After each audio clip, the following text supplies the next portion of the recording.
The other cool aspect of Fidelity Agent One is that it serves as a really good resource to help you when working with your sellers or when giving listing presentations.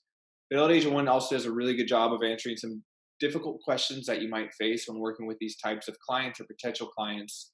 Obviously, the big question that a lot of these sellers are going to want to know is, what am I going to net when I sell this home? What am I going to walk away with? But you're also going to get some curveballs from time to time. You might walk into a home and it needs a lot more work than you realized when you looked at it on the outside.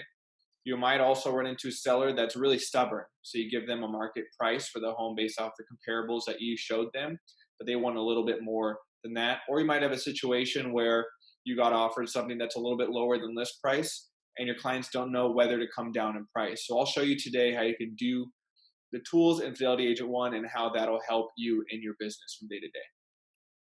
So to get to the seller portion of Fidelity Agent One, what you're going to want to look for is at the bottom of the screen, the tab, the seller portion. And you're going to click that and it's going to bring you to this main menu option in which you can start the calculations for your client. What I figured could be helpful is to run through an example case of how you would use this net sheet to help your sellers. So we'll assume you're working with a seller whose home is in San Pedro.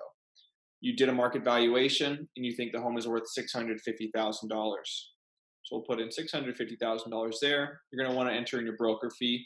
San Pedro most of the time is 5%, 2.5% for the buying agent and the selling agent. So we'll put in 5% there.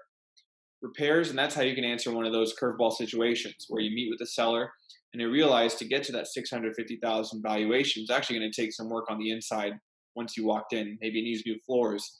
Maybe the windows are in bad shape. Maybe it needs a lot of fresh paint. Maybe there's some plumbing issues. So let's say, for example, in this case, the repairs are going to cost $5,000. So that'll affect the net sheet at the end of the day. Other miscellaneous costs associated with it. Property taxes here, the tax rate. So it's obviously dependent on the city. So in a different situation, when the home is in Long Beach, you'd want to click Long Beach, and that has other cities. But San Pedro being part of LA City, we'll click Los Angeles here. The loan balance, this is something you could find using Fidelity Agent tools to find what the remaining loan balance is on the home. Obviously, you could talk to them as well. We'll say, in this case, they have a remaining loan balance of $550,000.